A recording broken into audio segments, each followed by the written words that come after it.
Mes chers compatriotes, depuis 30 ans, vous me connaissez, comme chef d'entreprise, comme élu. Et moi aussi, je vous connais. La Côte d'Ivoire, je ne la regarde pas de loin. Je la vis chaque jour. Spéciale émission Jacques Roger Show sur Afrique 2050 Radio. Élection présidentielle 2025. Nous recevons aujourd'hui en exclusivité M. Thierry Kouassi, représentant du candidat Jean-Luc Billon de la diaspora. Nous allons donc animer une émission tout à l'heure où le thème général, c'est donc diaspora, jeunesse et démocratie. La vision du candidat Jean-Luc Billon pour la Côte d'Ivoire nouvelle. Vous voyez que c'est un sujet assez intéressant. Alors, ladies and gentlemen, nous allons donc démarrer notre émission. La diaspora donc ivoirienne joue un rôle de plus en plus important dans le débat politique, économique et social donc du pays. Disons, à 5 jours, 4 jours donc des élections présidentielles 2025, le candidat Jean-Luc Billon euh, du Code, membre encore du PDCI-NDA, suscite l'intérêt et par son profil, j'allais dire, réfondateur et son discours axé sur la modernité, la jeunesse et la transparence. Aujourd'hui, nous recevons donc son représentant aux États-Unis, M. Thierry Kouassi, pour évoquer la vision de M. Jean-Luc Billon, les attentes de la diaspora, les défis de la jeunesse et la démocratie en Côte d'Ivoire. Sans trop tarder, nous allons aller dans l'endroit où il se trouve M. Thierry Kouassi. Bonjour. Bonjour, Monsieur Jacques Roger. Je tenais encore à vous dire merci. Merci pour l'opportunité que tu donnes à la famille de Jean-Luc Billon lors de ces élections présidentielles prévues pour le 25 octobre 2025. Donc, nous tenons à vous dire merci pour Voilà. l'opportunité que nous rendez. Ils ne connaissent pas M. Thierry Kouassi. Est-ce que brièvement, en quelques secondes, est-ce que vous pouvez vous présenter? OK, je suis Thierry Kouassi. Je vis dans l'État de Pennsylvanie. Je suis militant du PDCI-RDA. Euh, Sur la vie professionnelle, je suis microbiologiste et aussi ancien militaire américain. Voilà, je suis le représentant de M. Jean-Luc Billon aux États-Unis, dans l'État aussi de Pennsylvanie. Mais pour ces élections, je suis le directeur de campagne de toute l'Amérique. Voilà, directeur de campagne de toute l'Amérique. Notre débat va s'articuler autour des 4 points. Le premier point, c'est l'actualité économique et démocratie. Le deuxième point, la jeunesse, emploi et développement. Le troisième point, la diaspora et l'engagement citoyen. Et quatrième point, le PDCI-EDA face aux défis de 2025. Alors, nous démarrons donc notre mission sans trop tarder avec la première partie, disons le premier segment, actualité politique et démocratique. Alors, la première question que j'ai pour vous, Monsieur Kouassi, comment la diaspora perçoit-elle la situation politique actuelle en Côte d'Ivoire à l'approche de 2025, disons, à quelques 3 ou 4 jours? OK, merci pour cette question. Je pense que la diaspora est un peu confuse, hein. Parce qu'en Côte d'Ivoire actuellement, nous avons deux tendances. Une tendance qui veut aller aux élections et une tendance qui, selon la posture de M. Alassane, euh, pour un quatrième mandat, veut boycotter parce ils ne veulent pas qu'il y ait un quatrième mandat. Donc, il y a une situation de confusion actuelle. C'est pourquoi nous venons auprès de cette radio pour essayer d'éclaircir un peu la position de M. Jean-Luc Bion et essayer de donner aussi d'autres arguments pour que les militants sachent réellement ce qu'il faut s'attendre pendant ces moments que nous traversons actuellement. Voilà. Il y a une confusion totale au niveau de la diaspora. Et nous savons que nous vivons dans des pays occidentaux, les élections se passent bien, et en Afrique, quand nous approchons des élections, c'est toujours la violence et vraiment des zones de confusion souvent. Donc, je pense que c'est l'état actuel de la diaspora, une zone de confusion pas possible pour le moment. Ça fait que d'autres militants, d'autres Ivoiriens ne s'intéressent même pas à ces élections parce qu'il y a une zone de confusion. Mhm, mhm. Et à votre avis, qui a créé cette confusion? Je peux dire deux raisons. OK? La première raison, c'est la constitution ivoirienne. Aujourd'hui, M. Alassane Ouattara euh, brigue un quatrième mandat et selon certaines personnes, la constitution ivoirienne ne lui permettait pas de se présenter pour un quatrième mandat. Et de l'autre côté, il y a eu aussi des militants, des leaders politiques qui se sont vus exclus euh, de, euh, de ces campagnes-là, de cette liste pour l'élection présidentielle en Côte d'Ivoire. Donc, vu ces deux éléments, je pense que c'est ce qui crée souvent crée la confusion actuelle au sein de la politique ivoirienne. Voilà. Donc, vous avez déjà avancé donc deux raisons. Et où se situe le candidat Jean-Louis Billon parmi les deux raisons que vous venez d'avancer? OK, une belle question. Il faut dire que le candidat Jean-Luc Bion est, est un constitutionnaliste. Il respecte les droits, il respecte l'état de droit. Tu m'excuses, hein, il respecte l'état de droit. Et aujourd'hui, la posture de M. Jean-Luc Bion, c'est que, je prends un exemple, je prends ce qui s'est passé en 2020. En 2020, on a eu ce qu'on appelle le boycott actif. Ce boycott actif, on a vu comment ça s'est terminé. Il y a eu élection après et M. Alassane a brigué un troisième mandat. Aujourd'hui, nous sommes en 2025, c'est à peu près la même chose qui se passe. Et si nous ne faisons pas attention, nous allons avoir peut-être un quatrième mandat. Donc, pour nous, nous sommes contre le quatrième mandat. Les bionistes sont contre le quatrième mandat, mais la posture que nous voulons, c'est que nous pensons que c'est les élections qui peuvent nous éviter ce quatrième mandat. C'est pourquoi nous voulons aller aux élections. Nous demandons aux militants, aux Ivoiriens, pour que si nous sommes contre le quatrième mandat, il faut que nous partions voter. C'est ce qui est fondamental parce que aujourd'hui, tout ce qui se passe en Côte d'Ivoire, il y aura des violences, il y aura tout, mais à la fin, il y aura une élection. Et si nous ne partons pas voter, ça veut dire que nous sommes complices le quatrième mandat. Donc, le quatrième mandat, ça dépendra de nous-mêmes. Le ministre Bion, c'est pourquoi il est candidat, pour arrêter, pour stopper ce quatrième mandat. Parce que si nous ne partons pas aux élections, comme ce qui s'est passé en 2020, éventuellement, on aura à faire un quatrième mandat. Et nous ne voulons pas être complices de ce quatrième mandat. C'est pourquoi nous voulons aller aux élections. Nous pensons que c'est dans les urnes que nous pouvions dire à M. Alassane Ouattara que stop pour le quatrième mandat, nous ne voulons pas de vous pour nous puissions nous diriger encore. Nous voulons oser pour un changement, donc euh, une élection crédible pour que, voilà, au soir du 25 octobre, nous ayons un nouveau président qui va arrêter tout ce qui est comme quatrième mandat. Aujourd'hui, nous parlons de quatrième mandat. Qu'est-ce qui prouve que nous n'aura pas un cinquième mandat? Si nous laissons M. Alassane Draman Ouattara faire, faire un quatrième mandat. Donc, voilà un peu la posture de M. Jean Le Bion. Mais justement, pensez-vous, concrètement, pensez-vous que les conditions dans une élection libre et inclusive sont aujourd'hui réunies? Je peux dire oui et non. Oui, parce que cette élection donne la liberté aux Ivoiriens d'aller s'exprimer. Tout le monde euh, est inscrit sur la liste électorale peut aller s'exprimer, dire réellement sa position sur je veux dire, sur, sur la position du quatrième mandat.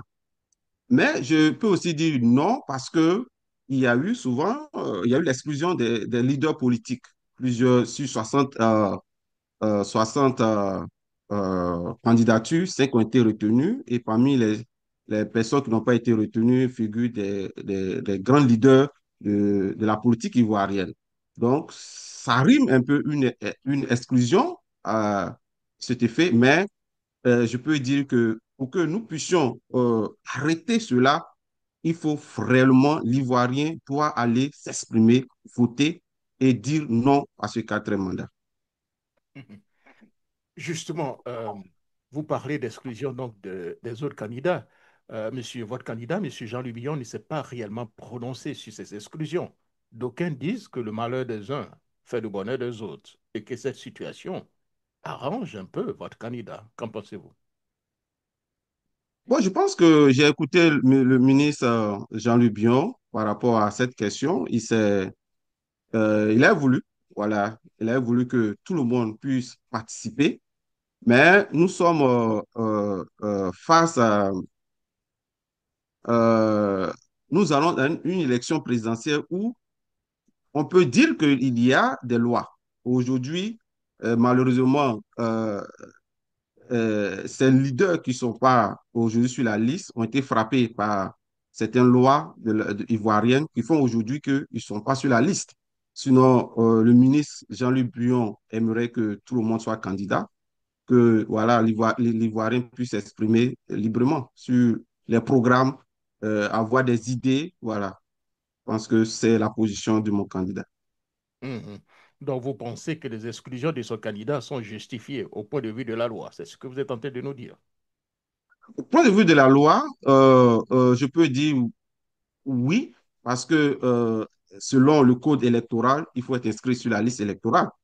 Euh, le président Tidiane Thiam n'étant pas sur la liste électorale. Le président Laurent Gbagbo lui aussi n'était pas sur la liste électorale. Bon, voici les justifications de la Cour constitutionnelle qui a fait dire que leur candidature n'était pas recevable. Ça, selon la Constitution, la Cour suprême. Voilà. Mhm. D'accord. Alors, revenons donc sur la démocratie et donc la gouvernance. Monsieur Billon parle souvent donc de refonder l'État ivoirien. Que cela signifie Justement. concrètement? Voilà. Vous savez qu'aujourd'hui, nous sommes, si nous avons toutes ces violences actuelles en Côte d'Ivoire, c'est parce que nous avons failli, il y a des mécanismes, notre institution a beaucoup de gemmes qui font que euh, la constitution ivoirienne, qui est euh, l'organe pour réparer, pour résoudre les crises. C'est cet organe même aujourd'hui qui est au devant de ces crises, qui propulse ces crises-là. Donc, étant donné, si nous sommes aux affaires, l'un des piliers de M. Jean-Luc Bion, c'est la cohésion sociale, la réconciliation. Donc, si nous sommes au pouvoir, nous allons permettre à ce que les gènes qui sont dans notre constitution, il faut qu'aujourd'hui, l'Ivoirien, quand on s'approche de peut-être des élections, il y a un peu des embauches. Aujourd'hui, quand nous écoutons comment s'appelle, le procureur, nous voyons qu'il y a pas, il y a un manque de la liberté d'expression en Côte d'Ivoire. Nous voulons donner la liberté aux Ivoiriens de s'exprimer, de donner leurs idées sur tout ce qui est comme actualité en Côte d'Ivoire. Nous allons aussi revoir, nous savons qu'il y a aujourd'hui en Côte d'Ivoire, il y a tellement de la corruption, les marchés gré à gré, les ministres près des entreprises pour avoir les grands marchés. Et voilà, c'est-à-dire que tout se fait, tout ce que nous voyons, tout se fait autour des ministres et ça ne retombe pas sur la population. Donc, nous voulons rechanger tout ce pour que l'Ivoirien sente l'économie de la Côte d'Ivoire. L'Ivoirien se sent à l'aise. L'Ivoirien est heureux d'investir, de contribuer aussi au développement de sa nation. Il faut qu'on crée cet environnement je veux dire, permettre à ce que l'Ivoirien croit ces institutions. Aujourd'hui, quand tu prends les institutions ivoiriennes, personne ne croit à ces institutions. Par exemple, la CEI, on dit que la CEI est une organisation proche du gouvernement, du pouvoir, qui fait une section peut-être même du pouvoir, qui fait les activités du pouvoir. Donc, nous voulons changer tout ce monde, permettre à ce qu'on ait une loi, un code électoral crédible pour tout le monde, une CEI crédible, que tout le monde aura confiance. Voilà ce que nous voulons faire, changer le mode de gouvernement pour qu'on ait une stabilité en Côte d'Ivoire. Vous avez avancé beaucoup de choses. Quelle serait, selon vous, donc sa première grande réforme s'il accédait donc au pouvoir aujourd'hui? La première grande réforme, c'est de toucher d'abord la cohésion sociale, la réconciliation. C'est vraiment important.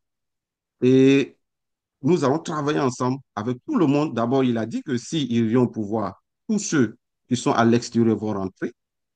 Euh, Personne ne sera poursuivi parce qu'il dit, il a émis des expressions.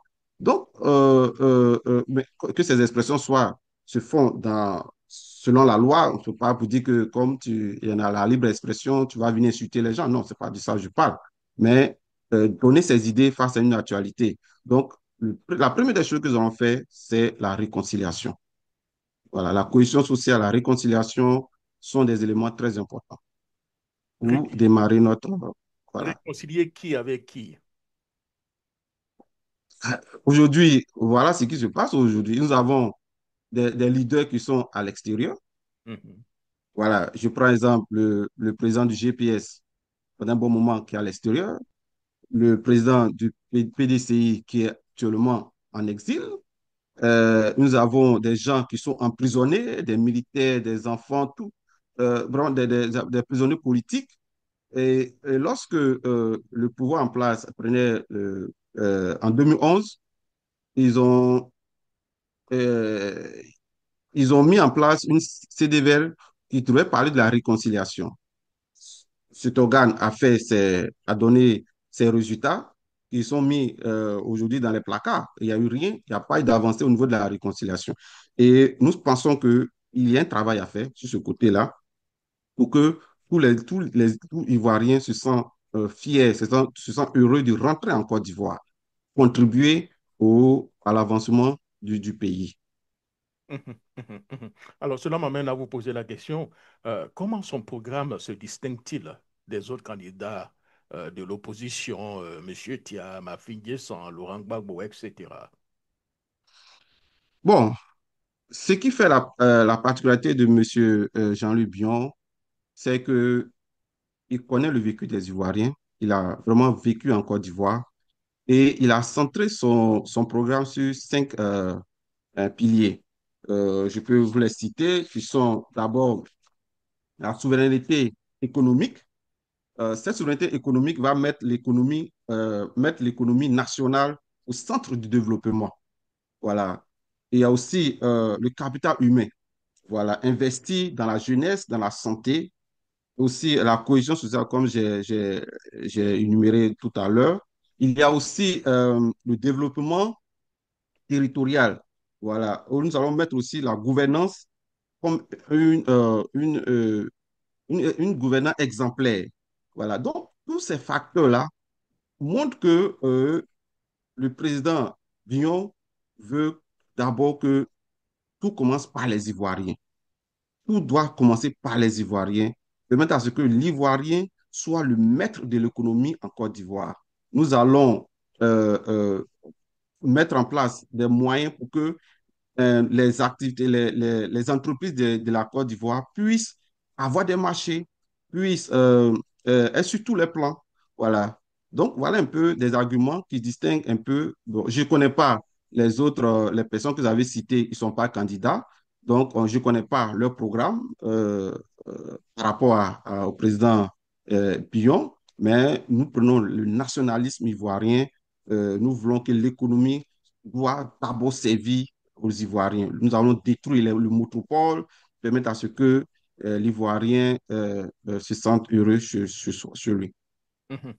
Merci beaucoup. Alors, nous allons revenir donc à la deuxième partie donc, de notre émission, c'est donc la jeunesse, OK. emploi et développement. On parle beaucoup plus de l'emploi et puis de la jeunesse. L'une donc, des principales préoccupations reste le chômage donc, des jeunes. Que propose concrètement M. Jean-Louis Billon pour inverser la tendance? OK. En tout cas, merci pour cette question. Vous savez que après le gouvernement, le deuxième employeur, nous avons les sociétés de la famille Bion. Donc, nous, au niveau euh, euh, de la jeunesse, ça c'est l'un des facteurs nous n'avons pas des 5 piliers du programme de M. Jean-Luc Bion et la jeunesse, l'emploi surtout, est l'un des facteurs. Nous allons permettre à ce que nous développons la part des PME. Vous savez, nous sommes aux États-Unis. Le privé, c'est je veux dire, c'est le département même qui emploie plus. Et nous allons mettre l'accent sur le privé.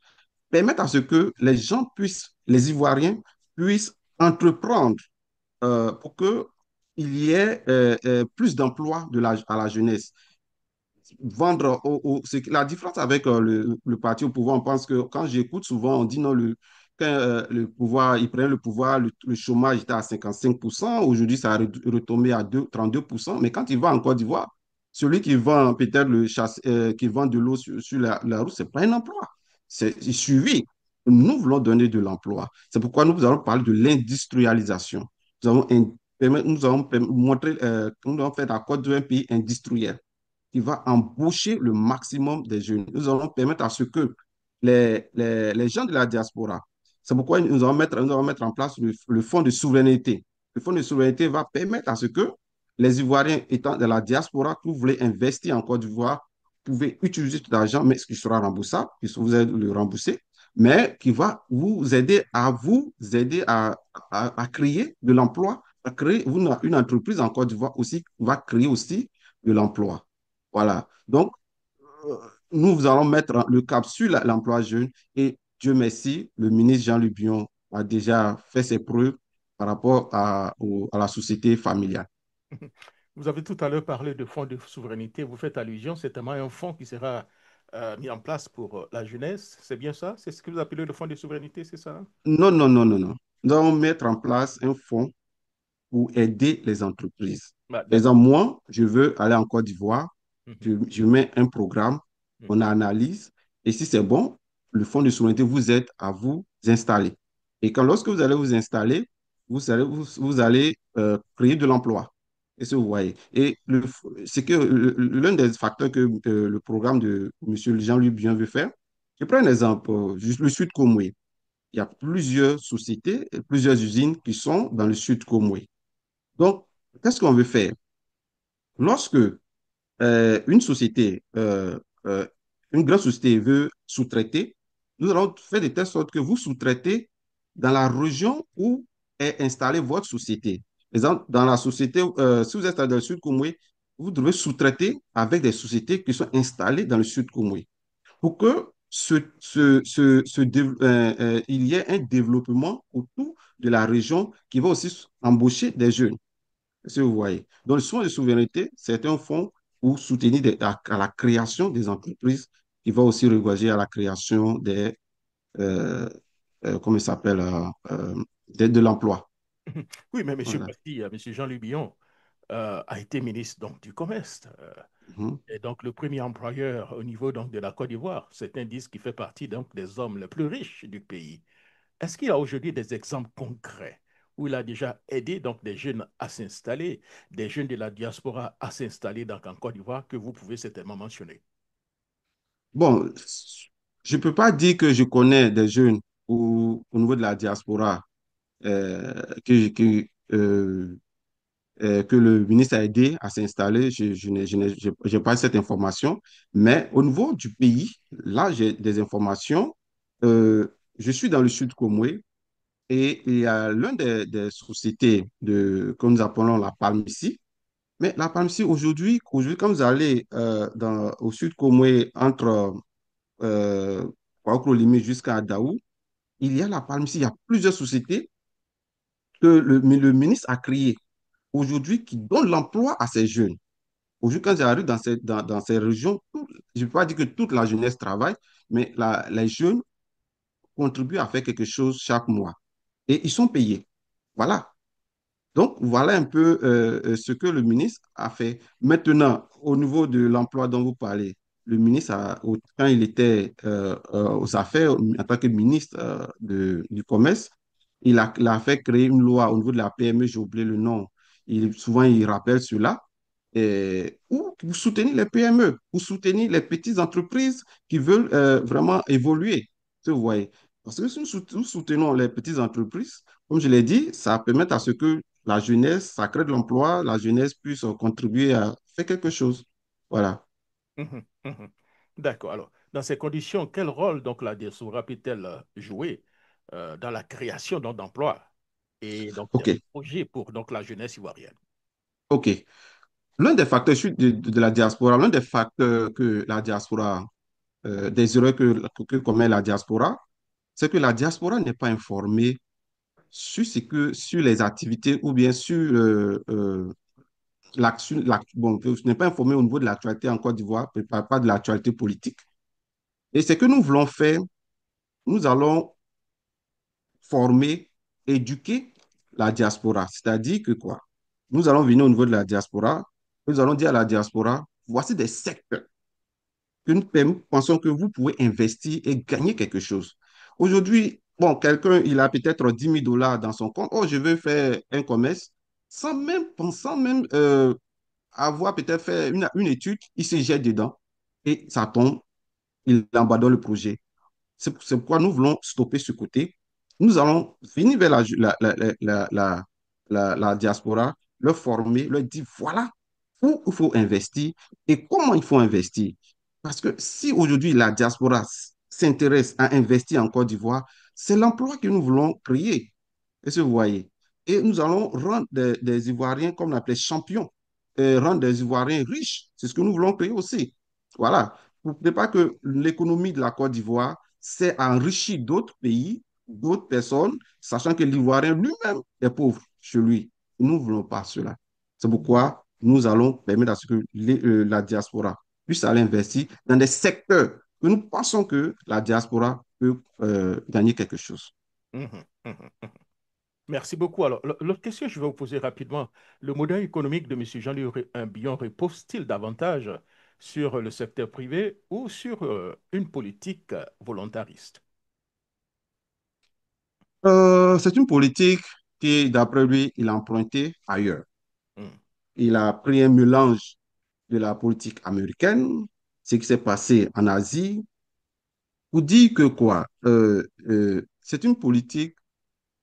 Moi, je suis d'abord, je veux une politique où le privé dominé par les Ivoiriens est fort. Est-ce que vous voyez? Ça veut dire que quoi? Notre économie n'est pas reposée. Aujourd'hui, l'économie de la Côte doit reposer sur l'agriculture. Aujourd'hui, quand tu vois le café cacao, si ce n'est pas à cause de ces élections, on voit comment le café cacao est payé en Côte d'Ivoire. On voit comment les planteurs d'EVA sont traités. Est-ce que vous voyez? Donc, si nous continuons à dire que l'économie de la Côte d'Ivoire repose sur l'agriculture, on va demain avoir des problèmes. Et nous allons comme ça avoir des problèmes. C'est pourquoi aujourd'hui, quand on regarde l'économie, et le président Ado prend 2 000 milliards de crédits. Pourquoi? Parce que l'économie actuelle n'est plus compétitive. Est-ce que tu vois? Donc, il faut penser à une autre approche sur quel type d'économie nous voulons faire. Il faut que les Ivoiriens lui-même comment on se sentit commence à investir dans son pays, créer de l'emploi et permettre à ce que chaque Ivoirien puisse contribuer à payer les impôts. Voilà. Payer les impôts comme ça se passe ici. Chaque personne paye les impôts. Et en fonction, l'économie, la première économie aux États-Unis, c'est les impôts. Parce que vous voyez, ils ont le pétrole, ils ont d'autres facteurs, mais leur première économie, source d'économie, c'est les impôts. Ça vous dit que le capital humain peut aider la Côte d'Ivoire à accroître son économie. C'est ce que nous voulons faire. Nous allons essayer de permettre à ce qu'on diminue les impôts pour que chaque personne puisse payer. Ce quand c'est élevé, les gens font les coups bas et ça ne rentre pas dans les caisses de l'État. Donc, voilà un peu ce mode que nous voulons mettre en place. Mhm. Alors, merci beaucoup. Alors, cela va nous amener à parler donc de la quatrième partie, la diaspora et l'engagement citoyen. Disons, le rôle de la diaspora ivoirienne dans le programme de M. Jean Lubion. Nous allons peut-être, vous avez mentionné ça tout à l'heure, nous allons aller un peu dans les détails, hein. Qu'est-ce que M. le ministre Jean Lubion veut faire voilà, pour les Ivoiriens de la diaspora concrètement? OK, concrètement, c'est de permettre à ce que la diaspora se sente à l'aise d'investir en Côte d'Ivoire. Mettre en place des structures. Vous avez une idée, vous n'avez pas de moyens, mais vous voulez vraiment contribuer au développement de ton pays. Nous allons mettre en place le fonds de souveraineté. Et ce fonds-là va permettre à ce que chaque Ivoirien, au niveau de la diaspora, mais pas seulement que la diaspora, mais au niveau de la Côte d'Ivoire, puisse permettre, comment je vais dire, investir dans la sérénité. Aujourd'hui, les gens de la diaspora, beaucoup ont peur d'aller investir en Côte d'Ivoire. Pourquoi? Parce que lorsqu'ils sont là-bas, ils investissent et c'est pas, bon, les gens gèrent mal le capital et la société tombe. Et j'ai croisé plusieurs Ivoiriens qui ont voulu faire quelque chose en Côte d'Ivoire, mais qui n'ont pas pu. Et ce que nous voulons faire, et c'est pourquoi j'ai parlé d'éduquer la diaspora. Nous allons mettre en place des structures qui vont permettre à ce que, si moi, je veux aller investir en Côte d'Ivoire, je peux m'attacher à ces structures et ces structures vont aider, vont accompagner à la gestion. Si vous voyez, c'est vrai, il y aura des retombées pour la structure, mais au moins, ça va permettre à ce que cet investissement que la personne a,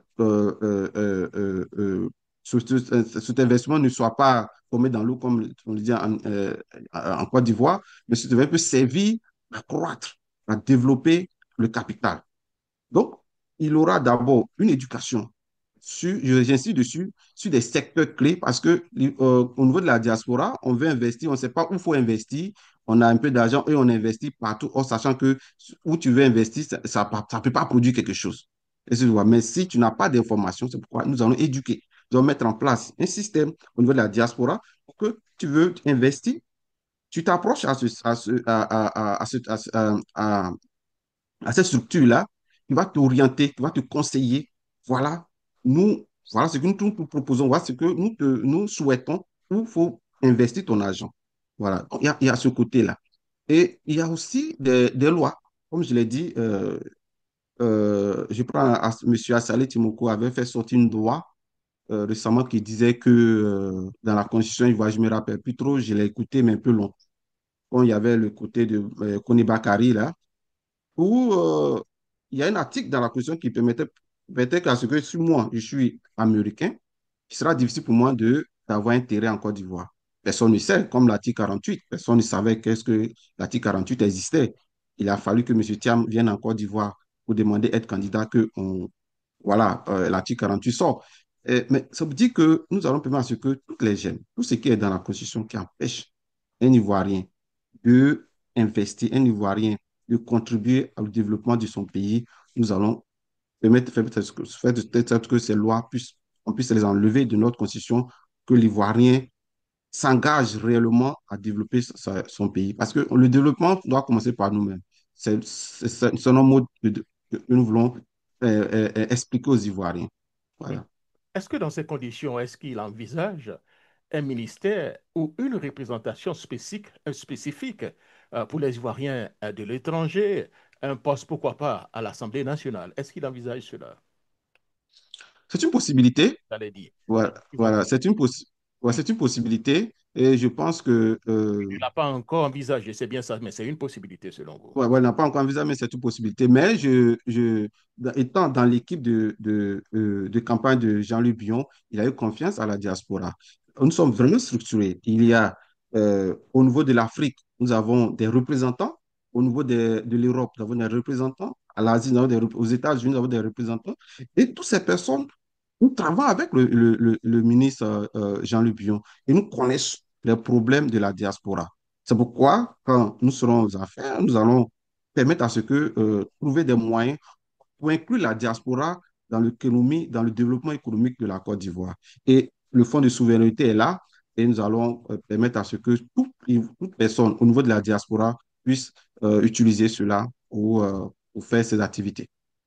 Vous parlez le plus de ce fonds et puis de l'appel à la diaspora. Est-ce qu'il y a déjà un programme ou un plan d'action du candidat pour mobiliser donc la diaspora? euh, américaine surtout. A fait quoi comme ça? Ou bien c'est par La rapport à la diaspora campagne? mobilisée, mobilisée dans tous les sens, à rentrer au pays, à aller investir, à s'impliquer même dans la campagne.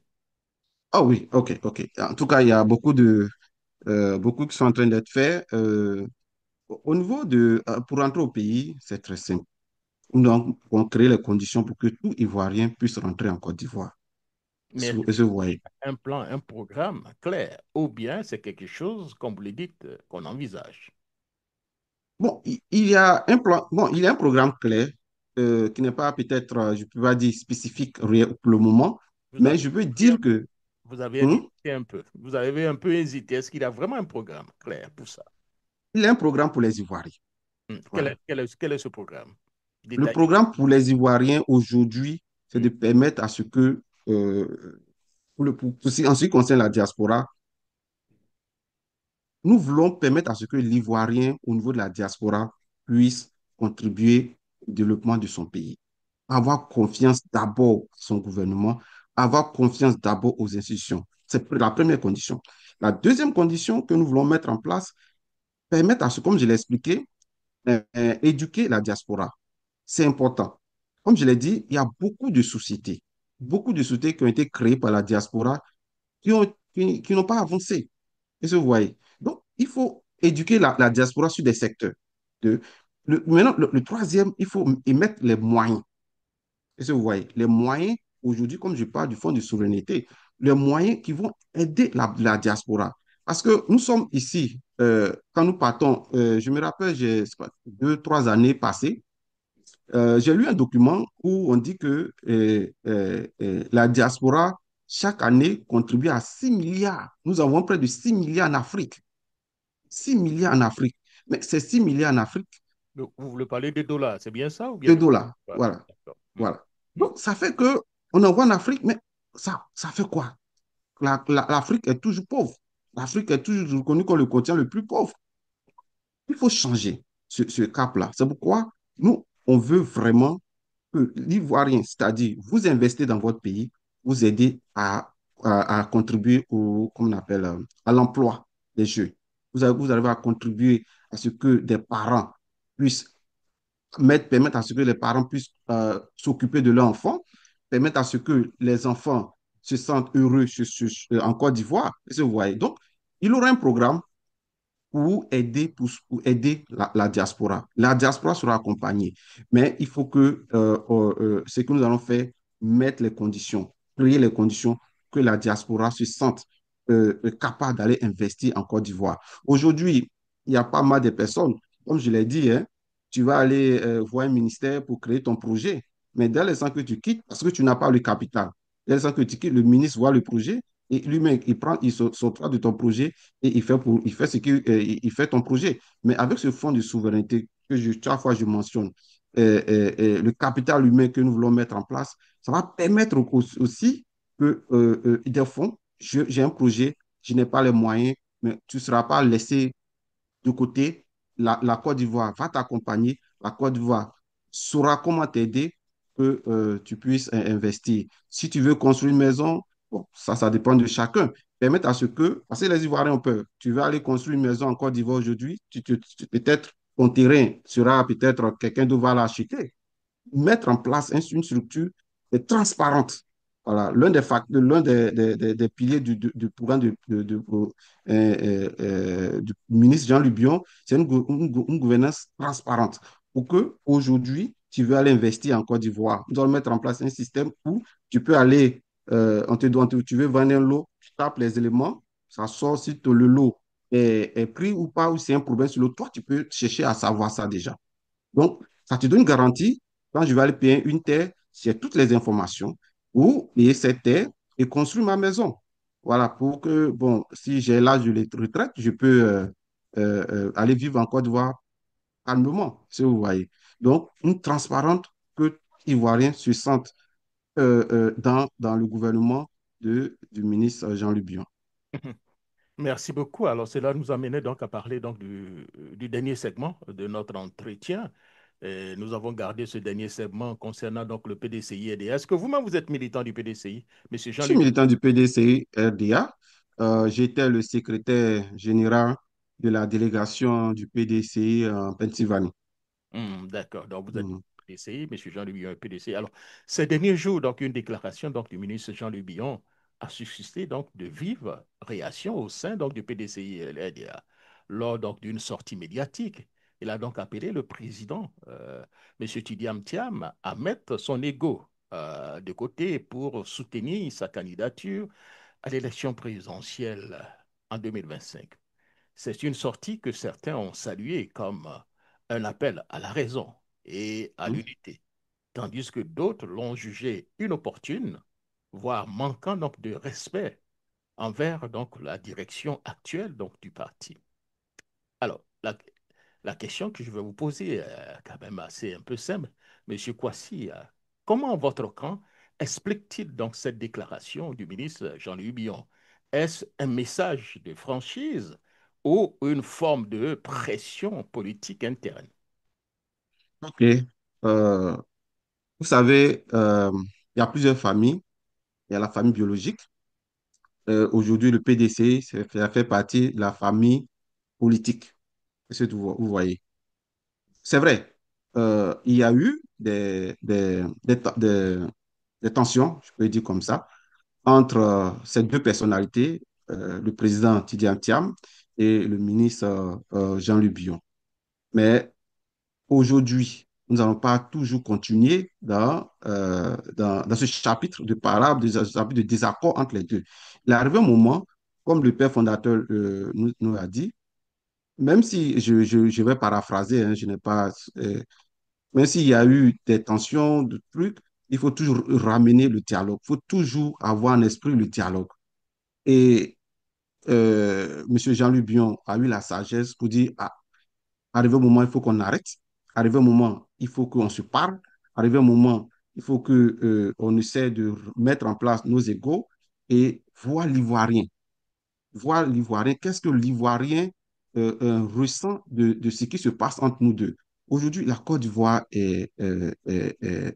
l'élection présidentielle actuelle est très importante pour laisser, pour qu'on puisse mettre en place, on puisse encore allumer nos égaux. C'est pourquoi il faut aujourd'hui permettre à ce que il y ait un climat de paix. Dans le programme de M. Jean-Luc Bion, il y a la réconciliation, il y a la cohésion. Donc, je Monsieur, ne peux pas avoir.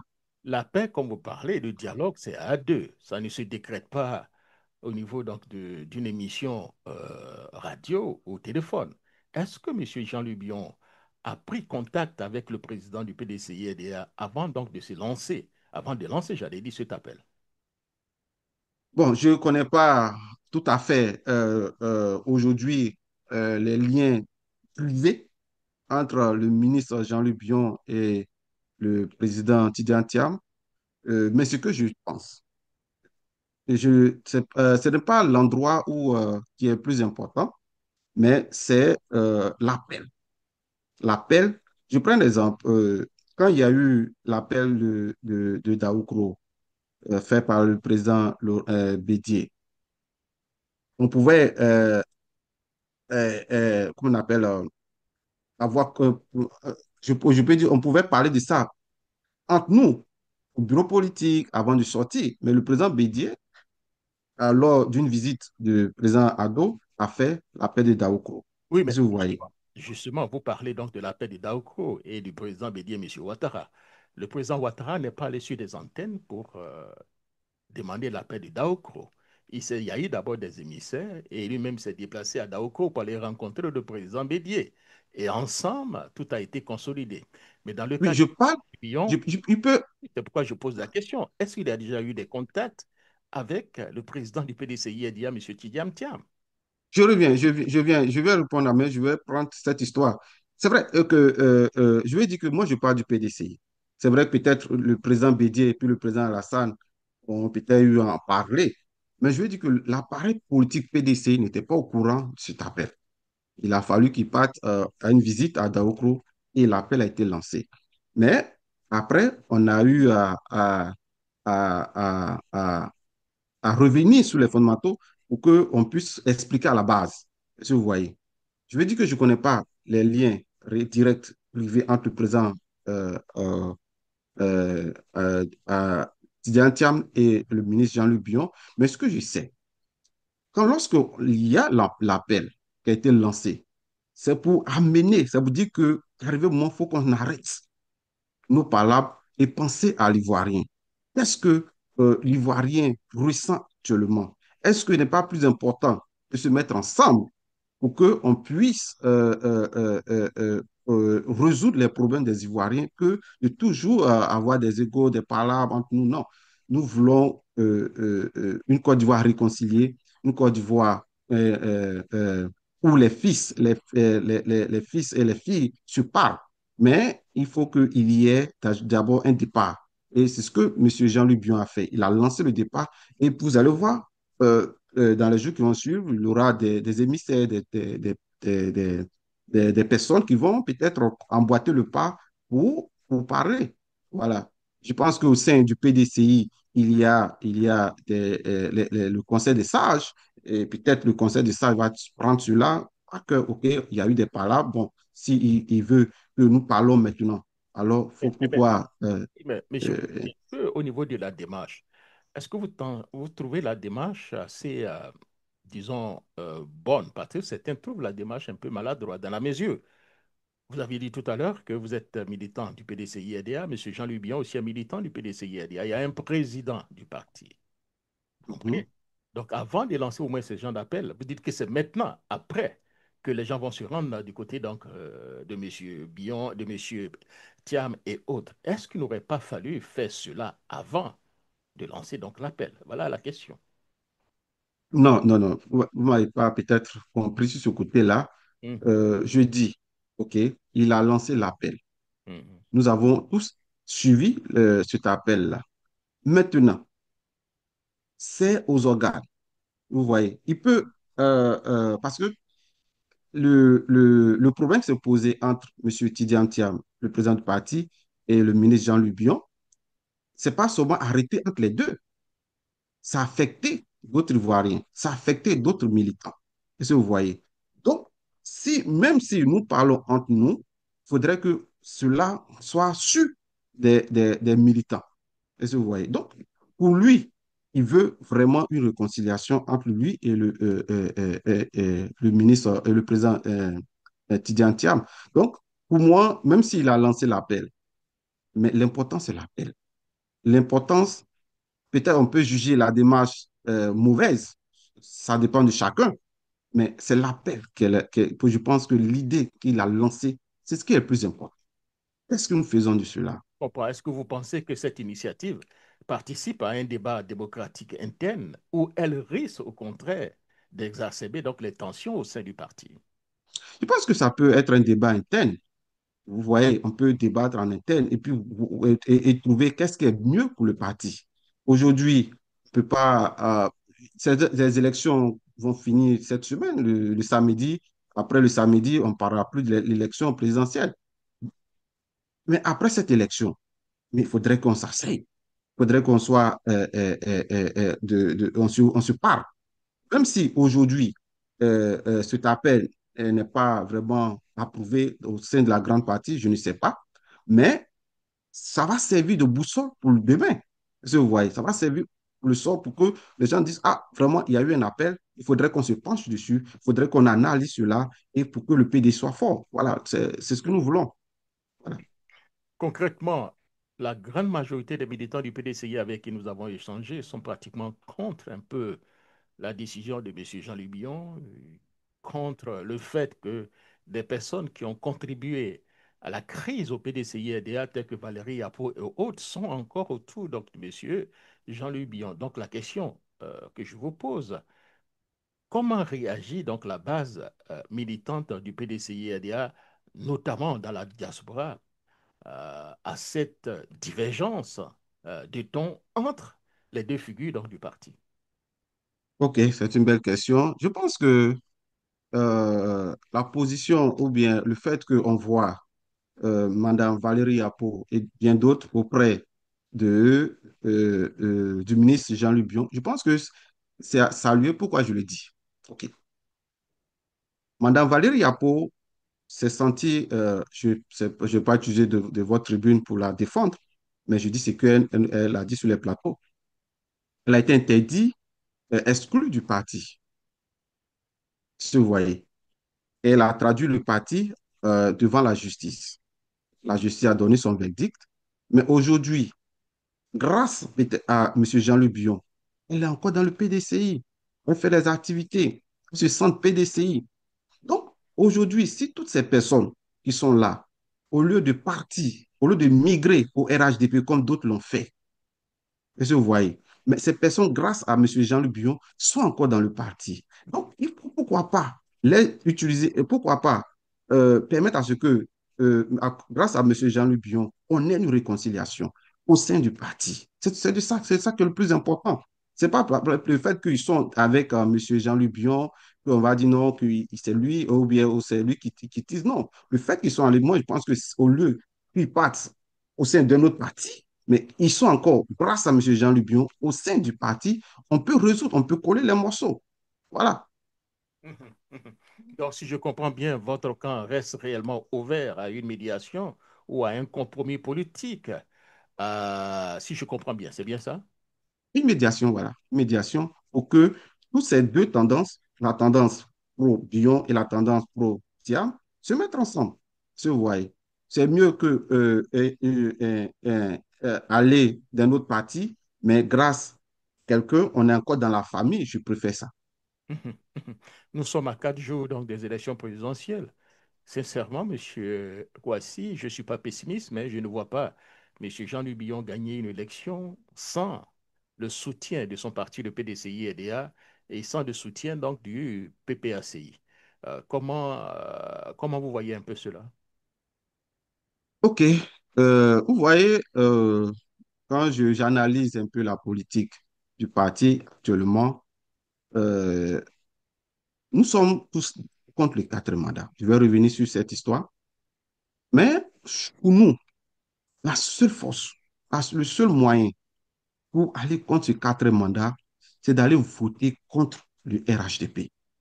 Si aujourd'hui, on boycotte les élections, ce que sont des dit là, je suis plus ouvert. Je souhaite que les gens puissent aller voter M. Jean-Luc Bion, ça c'est mon choix. Mais aussi aujourd'hui, nous avons 5 candidats, nous avons 4 candidats.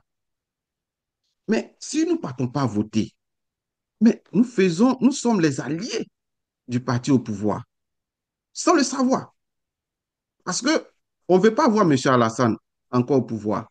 Mais si tu ne veux pas voir M. Alassane au pouvoir et que tu ne votes pas, tu Oui, n'as mais rien fait. bon, il y a certains qui vous retournent la question pour dire participer à ces élections. Biaisé d'avance aussi.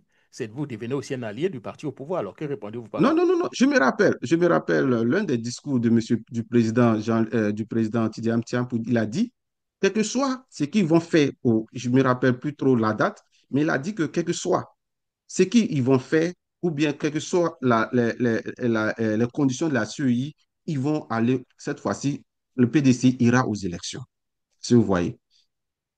Ce qui se passe en 2025, si nous ne faisons pas attention, c'est ce qui va se passer en 2030. Ce sera les mêmes personnes, ce sera les mêmes conditions, ce sera la même liste électorale. Donc, il faut voter pour changer cela. Mais pour changer, il faut oser. C'est pourquoi nous voulons nous porter comme le changement. Parce que si aujourd'hui, il y a une nouvelle tête en tant que président de la Côte d'Ivoire, mais tout ça va changer. Mais tant que le RHDP sera au pouvoir, il aura toujours l'exclusion, il aura toujours cette liste électorale que nous dénonçons tous. Donc aujourd'hui, si l'Ivoirien veut changement, il peut voter. Voilà. Mhm, mhm. Merci beaucoup, Monsieur Kwasi. Avant donc de conclure notre émission, alors je vais vous poser ces questions. Quel message Monsieur Jean-Louis Billon adresse-t-il aux Ivoiriens en général et à la diaspora ivoirienne aux États-Unis en particulier? OK. Merci, Monsieur Jacques. Vous voyez, nous sommes en une élection très importante, je peux dire capitale pour le devenir de la Côte d'Ivoire. 2025 n'est pas 2020. 2025 ne sera pas aussi 2015. 2025 est l'élection où une nouvelle génération veut diriger la Côte d'Ivoire.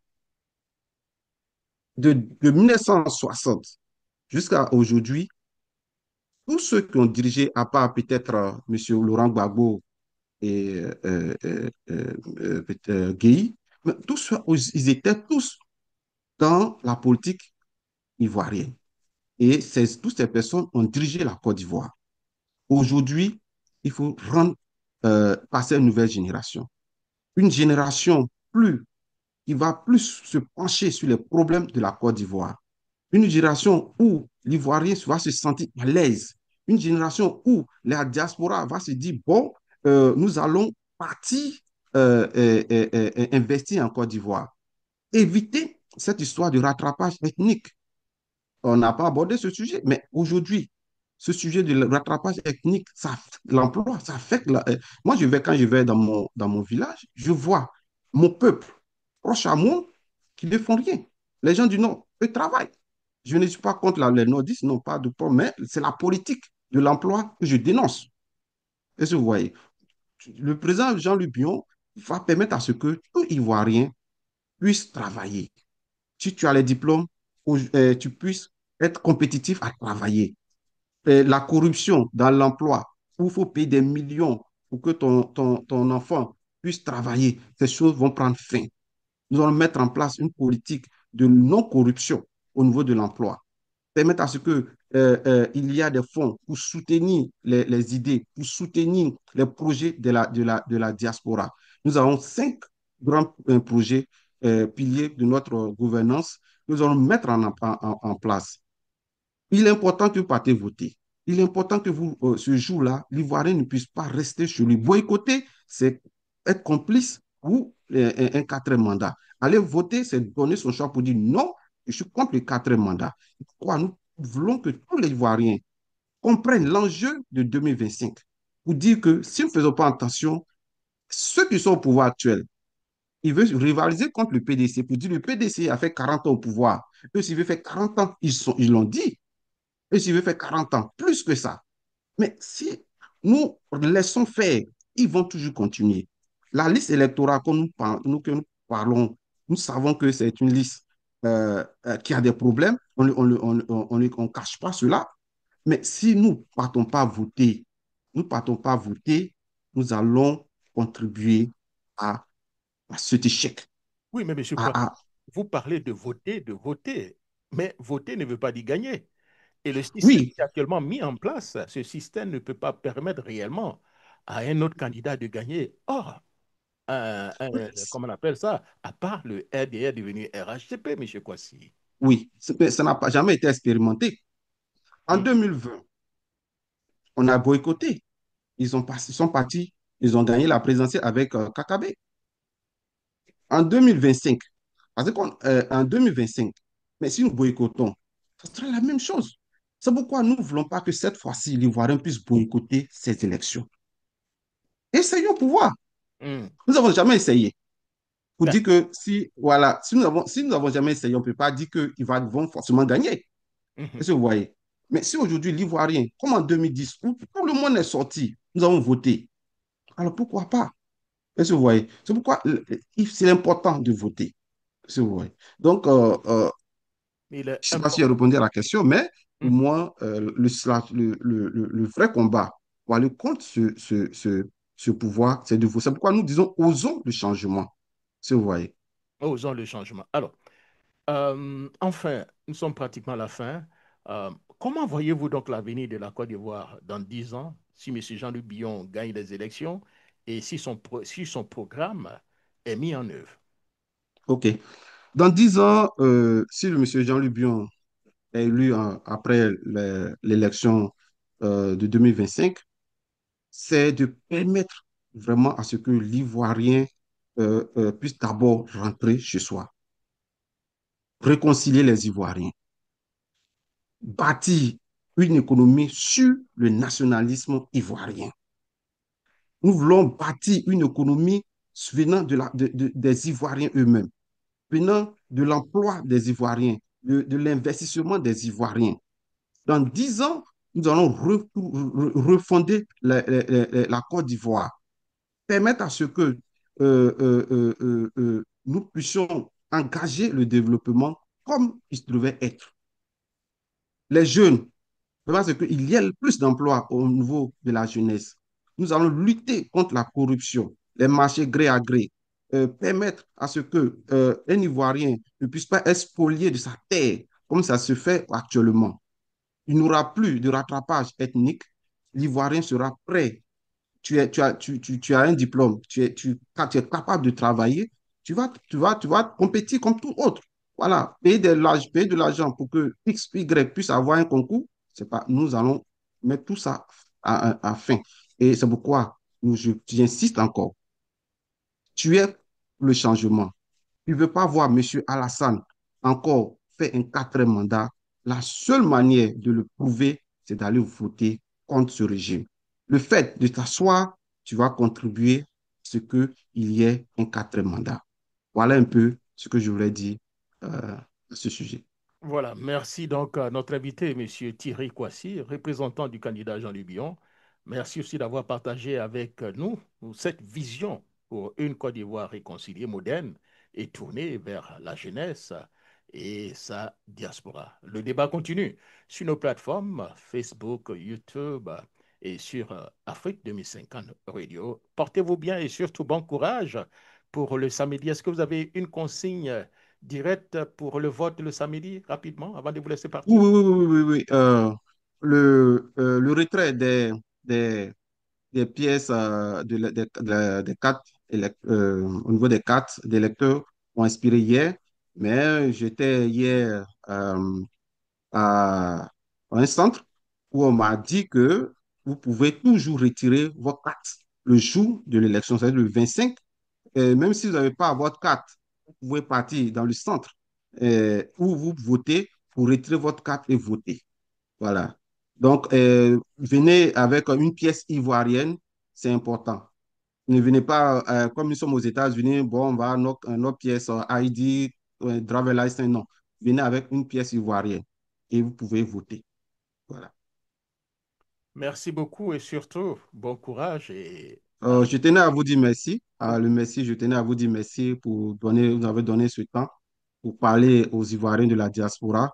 Qu'est-ce que le ministre compte faire pour la diaspora? Et j'espère que les Ivoiriens ont entendu le message et que ce jour du 25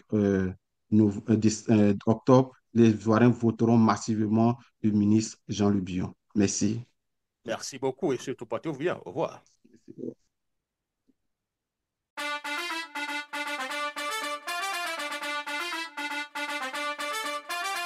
Amemodo, Bion Memodo, Amemodo, Jean-Louis Bion Memodo.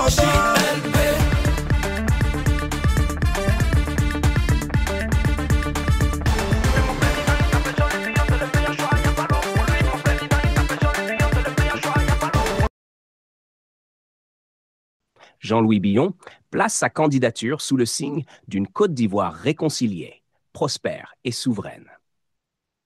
Son projet entend marquer une rupture avec la croissance purement quantitative de la dernière décennie, pour la transformer en prospérité partagée, fondée sur la réconciliation nationale et la cohésion sociale, la souveraineté économique, le capital humain, la gouvernance exemplaire, un développement territorial équilibré. Il articule cette vision autour. Table 2. Les 5 piliers structurants. Pilier 1. Souveraineté économique. Objectif, bâtir une économie nationale forte et créatrice d'emplois pour les Ivoiriens. Principaux engagements. Industrialisation décentralisée et valorisation de la production locale. Réforme fiscale simple et transparente. Soutien massif à l'agriculture et à l'artisanat. Modernisation de l'environnement des affaires et des infrastructures, routes, ports, numériques.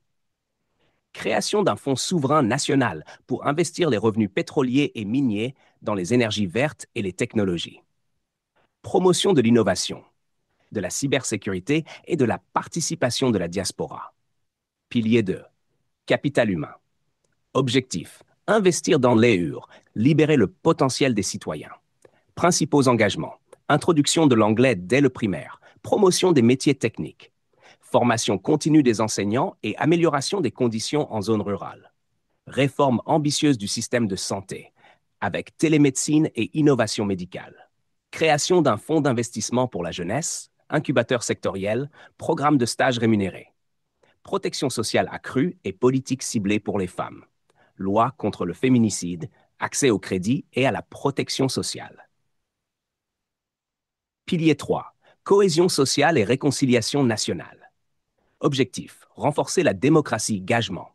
Assise nationale du dialogue pour une réconciliation durable. Renforcement de la démocratie participative et d'élections crédibles. Réforme du système partisan. Sécurisation et pacification de la vie politique. Éducation civique renforcée et identité nationale unique dès la naissance. Soutien aux initiatives citoyennes des jeunes et des femmes. Pilier 4. Développement territorial. Objectif. Rééquilibrer le développement entre régions. Principaux engagements. Dette réelle de compétences et de ressources aux collectivités. Lancement d'un plan massif de désenclavement physique et numérique. Développement de villes durables et mobilité propre, bus électriques, pistes cyclables. Reboisement, adaptation au changement climatique, aménagement foncier localisé. Construction de logements sociaux dans toutes les régions. Pilier 5. Gouvernance et état de droit. Objectif. Instaurer une gouvernance juste, transparente et efficace. Principaux engagements. Séparation des pouvoirs ions du train de vie de l'État. Appel à candidature transparent pour les postes clés. Transformation numérique de l'administration d'ici 2030. Lutte contre la corruption, 1300 milliards FCFA ans perdus aujourd'hui. Gouvernance par la performance avec contrat d'objectifs et audit public annuel. Plateforme citoyenne, l'État au quotidien. Pour le suivi budgétaire en ligne.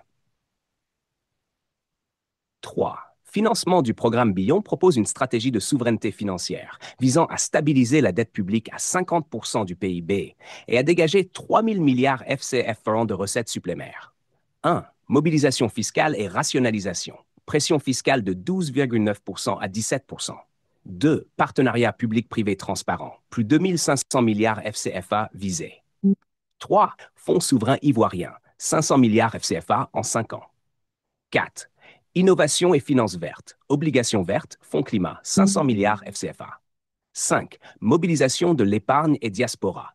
1000 milliards FCFA sur 5 ans. 4. Mise en œuvre. Comité présidentiel stratégique pour piloter les réformes. Secrétariat d'État opérationnel et unités sectorielles dans chaque ministère. Comités régionaux de pilotage pour adapter les priorités à fonder sur la redevabilité, la participation citoyenne et les indicateurs mesurables. Alignement sur les ODD et coopération sud-sud renforcée. En résumé, open quote, le programme de Jean-Louis Billon propose une vision de transformation structurelle, combinant souveraineté économique, investissement massif dans le capital humain, réconciliation nationale, gouvernance rigoureuse et rééquilibrage territorial. Sur le fond, par rapport au modèle actuel, et pragmatique dans la mise en œuvre, avec une approche budgétaire rigoureuse et participative. Jean-Louis Billon est mon président, la meilleure vision pour la Côte d'Ivoire. JLP mon président, avec toi on sera réconcilié, prospère et souverain. Jean-Louis Billon te partage sa vision du Côte d'Ivoire nouvelle, où chaque Ivoirien trouvera sa place, la prospérité pour tous, où nos différences deviendront une richesse.